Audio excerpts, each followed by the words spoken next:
Hello, traders. FX Pip Collector here. Today is Tuesday, May 14th, and I'm going to be analyzing gold versus the dollar, starting on the monthly, working my way down to the 1 hour time frame for the full top-down analysis.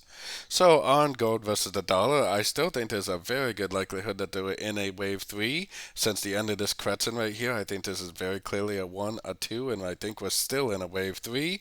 I still think this needs to go up to around the 25.50 before we actually make a wave 4 and then go up again for a wave 5.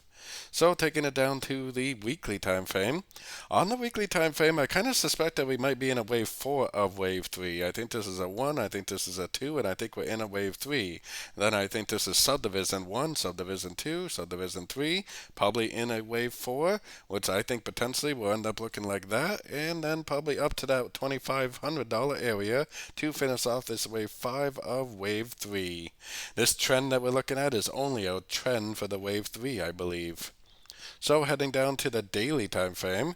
On the daily time frame, I personally think this is a downtrend right here, wave A.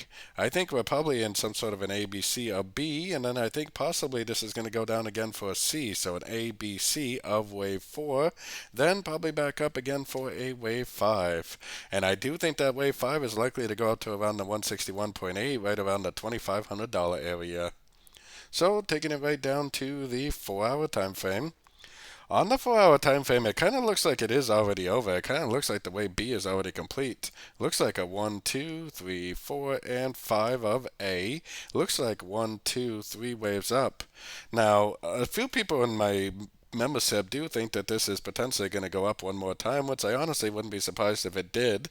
Even if it does, I think that it will make a lower high and go down to make a wave C, but as of right now, it really does look like this is the end of a wave B.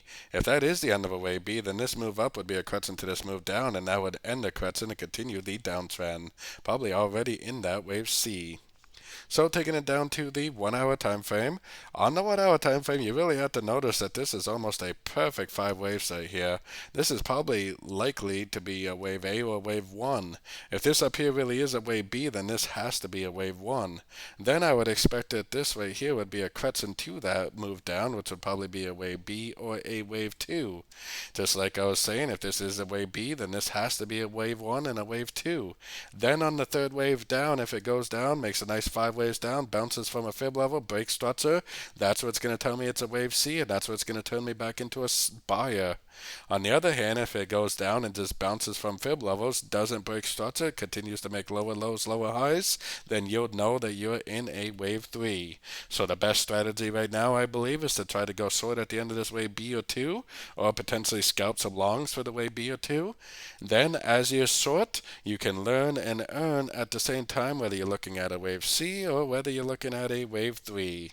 And if you pay attention to your structure, pay attention to price and price action, you will definitely should be able to tell the difference between a wave 3 and a wave C.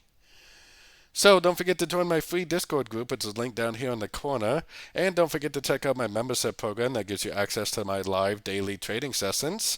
And it also gives you access to my swing trade setups that I share with the group at the time of entry by signing up at my website, fxpipcollector.com. As always, thank you and happy trading.